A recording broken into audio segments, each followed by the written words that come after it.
So feel free to stop and ask questions and we'll go from the beginning. So to sort of take you back to the top, I'm the designer and co-founder of Wearable Experiments.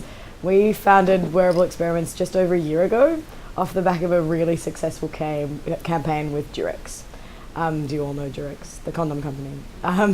So we have figured out how to transfer touch over the internet. And we realized how to do this by telling a really good story and giving you a product that wasn't about technology, but it was about experience. So this was the beginning of our campaign. My expertise in this is actually design. So I'm not a technologist. I can solder wires together. They taught me how to code and I taught them how to sew. But essentially my expertise is like how to not compromise the actual garment or the experience. So this product is vibrating knickers for couples in long distance relationships. Did anyone see the campaign?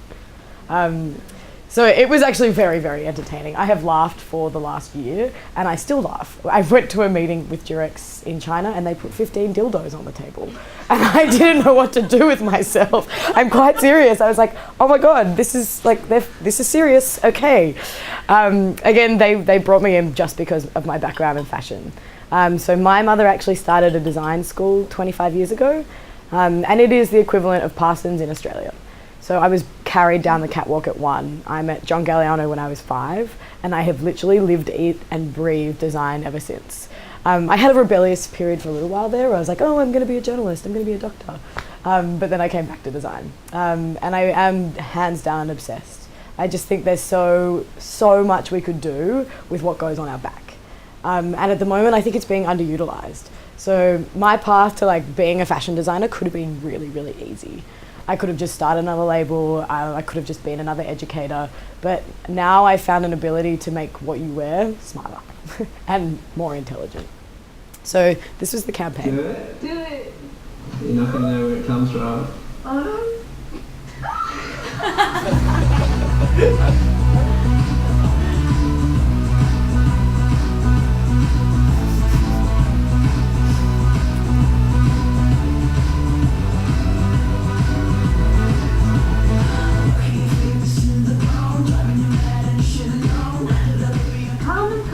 Durex Australia is developing new underwear, allowing long-distance couples to touch each other using their smartphones. You've heard the phrase, reach out and touch someone? Well, now you can do it over your phone. Underwear is a project about transferring touch across vast distances. Can you feel that when I'm touching the app? It feels like it's touching me. Yeah.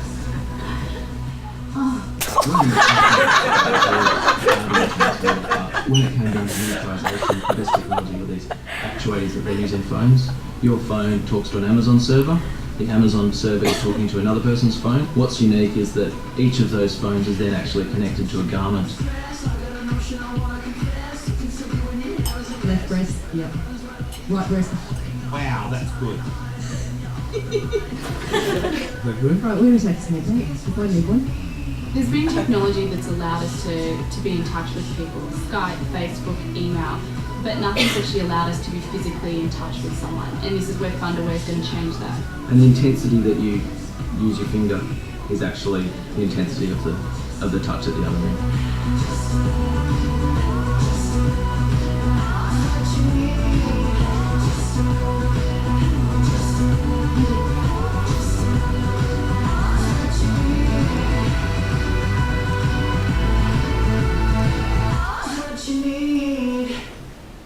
So that was my year last year.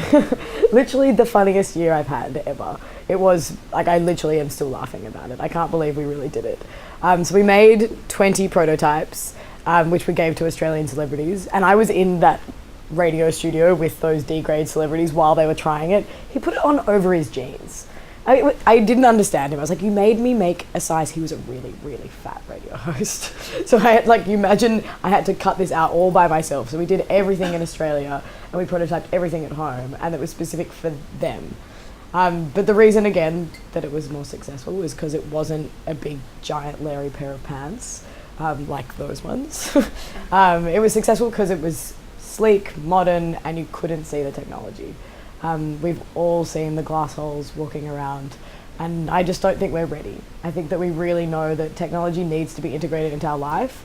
But tech originally was there to make us more efficient, to make us more useful, and now it's just become this entire distraction. So I want to bring everything back to how we make it as human as possible. So I totally reshot the campaign. Durex, at one point, they wanted to promote the whole idea of it with these two in lab coats.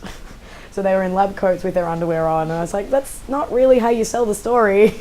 So instead what we did is we made an interactive magazine, and we have her, and you can touch her and she'll spin. And then she reacts like this to how she's feeling when you touch her on her body. And that to me sells the idea and the shot, what's going on here, just totally differently. I am really sort of ashamed sometimes when I speak to the tech community about what's going on with fashion, and I'm really ashamed when I speak to the fashion community about what's going on with tech. I mean, even if you walk into these retail stores, they have the lowest quality of screens I've ever seen. And when you know what's out there, you kind of can't understand that they're not speaking the same language. So that's where my co-founder and I had a really amazing synergy, is that I speak a little bit of the tech language, he speaks a little bit of the fashion language, but we've taught each other how to communicate. And for me, the visual communication is the part that's missing the most. So we had 8 million hits on YouTube. We had 1,600 articles written about the project, and we had 55,000 requests for the product. I couldn't believe that we didn't start selling straight away. Though that's just how it works with these companies, things are slow. Again, the reason that I thought it was successful was because of design. I might be biased. I think that I'm design obsessed, but I realized that it was the visual communication that got people addicted. And we had so much fun doing this. I don't believe when most marketers say that this is going to go nuts. And I don't watch television. So literally my attachment to the world is via Twitter.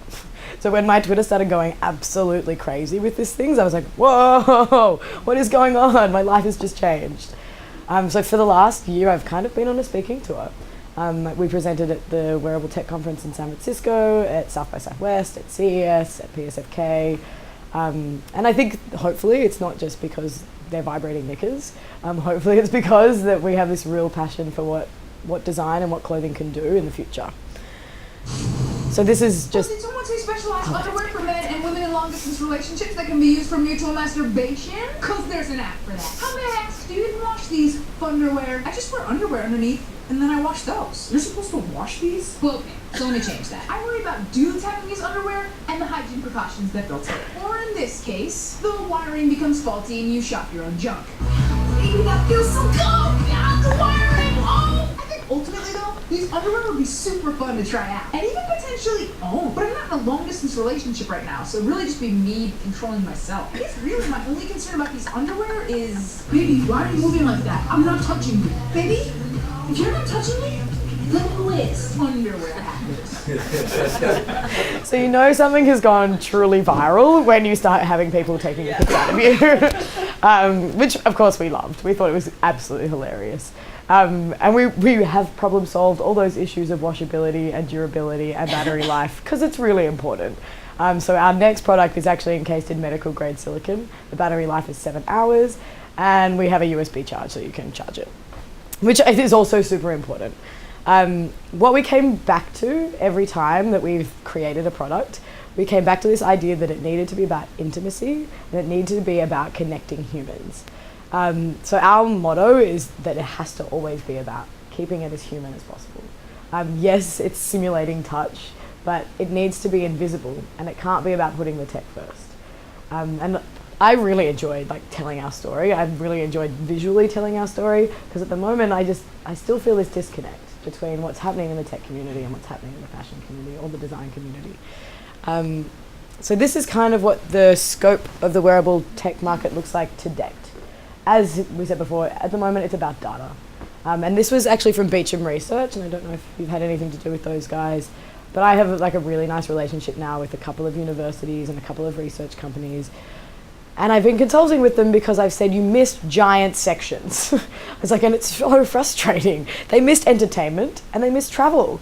And so they're two of the things that we realized we super needed to focus on. We're obviously trying to take wearables to the next phase of where it's headed with invisibility. But at the moment, this is what it looks like. And I'm sure you've seen all the quantified self data and you know what's happening with enterprise. And that's a super exciting place to be in as well. The glamour idea, after CES, if I see one more LED, I think I will vomit. Do you guys know what CES is? It's the Consumer Electronics Show in Vegas. It's like 5 football fields of every gadget you can ever imagine. And there's a lot of crap.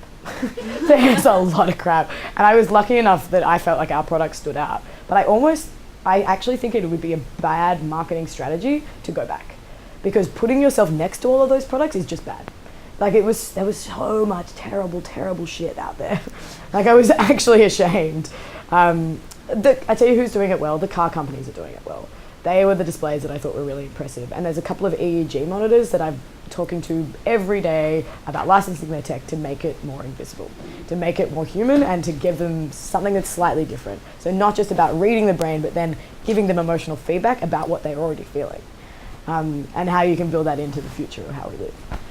So this is what we use as our rules to always do good design. You guys know who Dieter Rams is. He was the designer for Braun, so consumer electronics designer. He designed the toothbrush, the radio. He's a guru. And if you haven't ever seen any of his work, it's worth it. It's beautiful. And he follows these principles, like innovative, useful, aesthetic, understandable, honest, unobtrusive, long-lasting, thorough, and environmental. So our knickers were actually made out of a bamboo spandex. It's the most sustainable fibre on the market. It's also antibacterial and antifungal. I don't use that as my selling point, but I want them to know that if they're getting excited, they're not going to then have a fungus from it. and I mean, that's my expertise, is making sure that the garment still is beautiful, still is sexy, but can have this function that people don't know about. When I've been going down this research path, I've now looked into whole garment knitwear. And if you don't know a little bit about this, but there's zero wastage. And they can knit circuit boards into garments. So the future of what's coming with this is really, really exciting. I mean, I know they're doing secret projects with Nike, but they're also doing secret projects with me, so it's okay. The part that Dieter Rams sort of forgot about was that we are super complex beings, and we like things to be funny. And we're sick of the seriousness in our life, and obviously that's why Funderwear was so successful, because it was hilarious. But it also, we did get this idea that we are connecting people. We understand that people are complex. We're super busy. And the sexologists actually did some research into the fact that we're forgetting to touch each other. And that took us down the most interesting research path as like how touch affects your human development and your brain development and how important it is. They've said that like premature babies, if they aren't touched in the first like 24 hours of birth, their brain development is super slowed down. So, I mean, what can we do around that, and how can we help people through this simulated touch? So this is what we came up with as one of our new sections. It's also simulating touch, but also simulating emotional empathy. So we created a campaign for Fox Sports. It's a channel that plays AFL. AFL is the Australian Football League. I normally describe AFL as like football meets basketball in a round field. And it's really entertaining to watch, and it's really fast. And the Australian community is obsessed. So what we wanted to do is physically connect you to the emotions of the game. So when you upload from our app and you're wearing our fan jersey, you select which team that you're going to follow. And then you get the emotional feedback of that team built into your chest. So if there's a build-up of adrenaline, we have a rumble that goes on. If there's a feeling of exhaustion, you feel the lungs feeling depleted. What was really interesting about this campaign is that we turned 4,500 units around in 3 months. And we did that over Christmas and over Chinese New Year. So it was torture. It was absolute hell. And we actually had to manufacture everything in Australia because it was just too hard.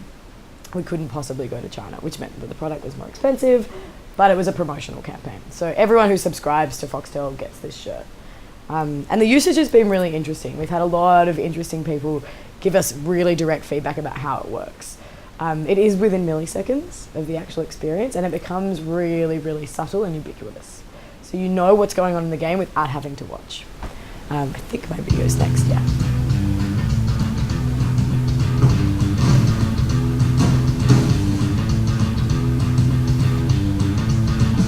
You tackle every week of training, always been told to play a physical style. point of game to the balance. You give anything you can to help your team win. There's different types of pressure just in the game. Sort of get a bit nervous and your heart rate, you definitely know it starts beating through the jumper. So yeah, what we're going to do is we're going to get you hit this bag as hard as you can, and we're going to collect all the data, and then later on we're going to analyse that and put that into the sensations that the viewers feel. Well, Foxtel are all about bringing you closer to the game. If anyone is going to have ownership on having this connection to the players or to the game, it's really Foxtel.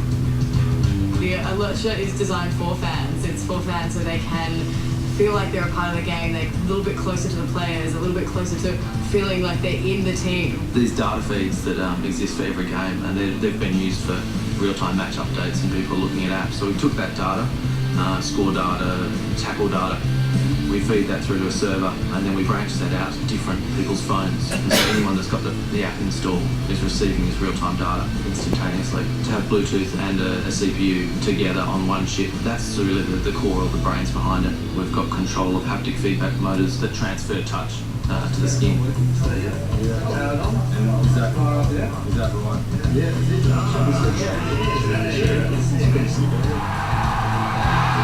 If a player is tackled, then you get to feel the physical effect of that. But if a player is nervous before a kick, then you get fluttering, you get that kind of sensory experience.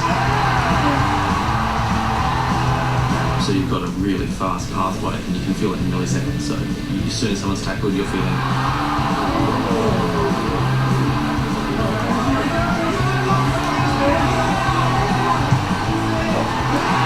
It's about as close as you're going to get to feeling the sensations that a player feels by watching a game.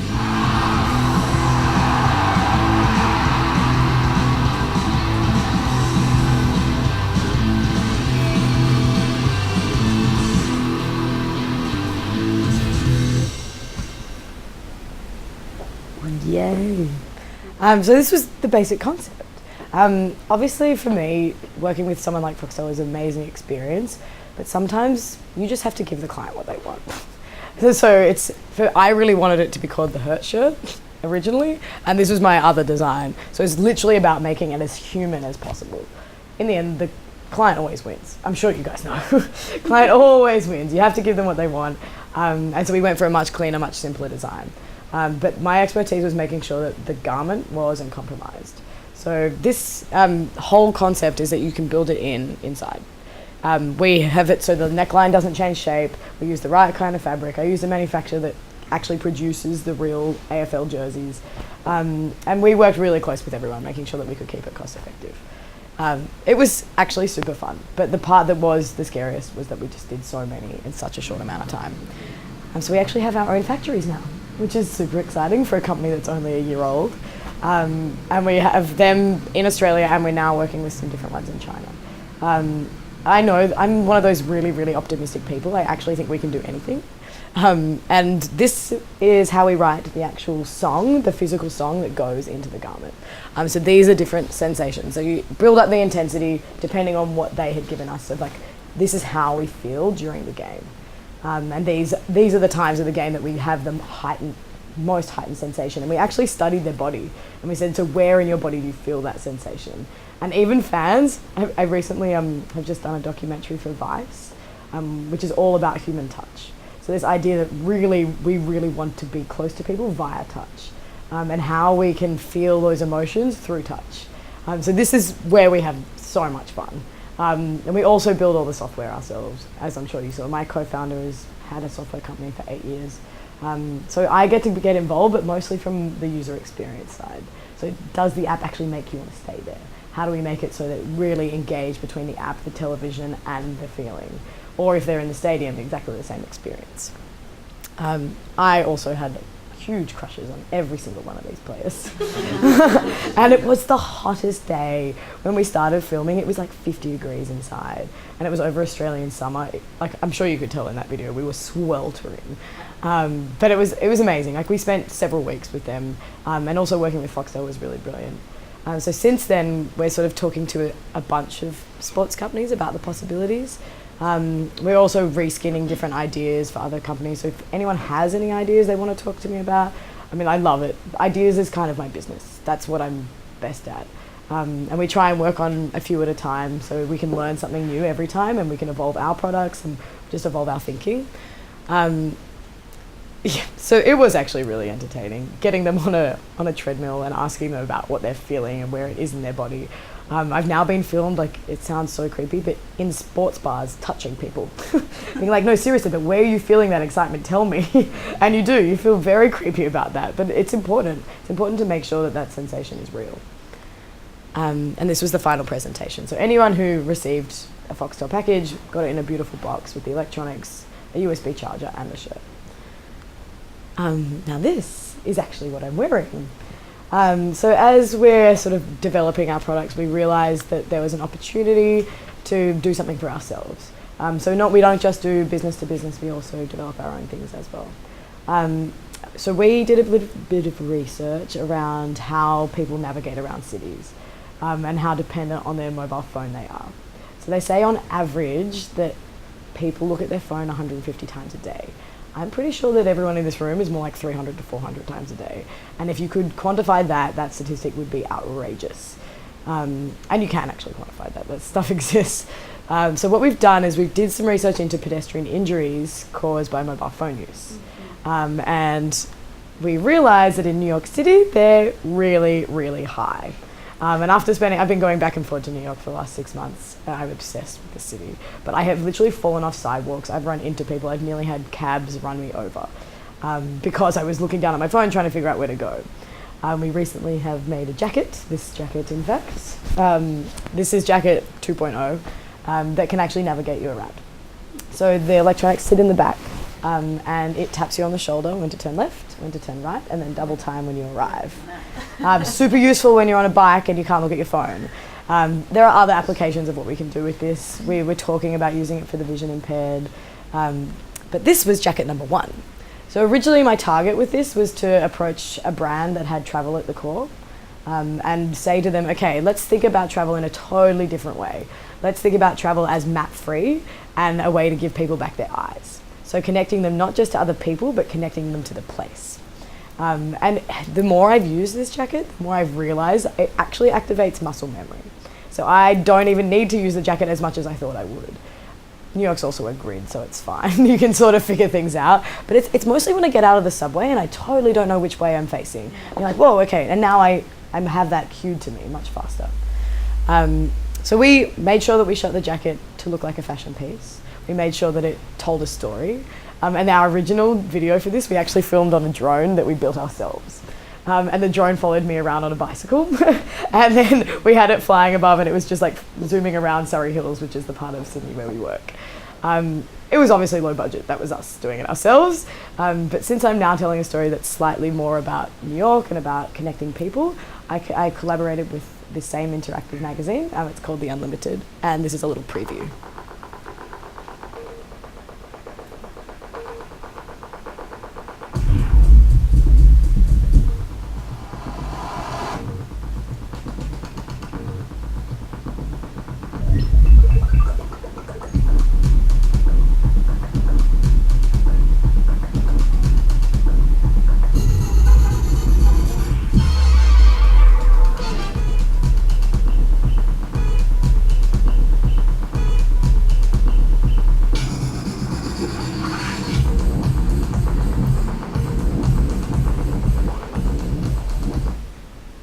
Yay! So if you want to see the full video, it's on my website.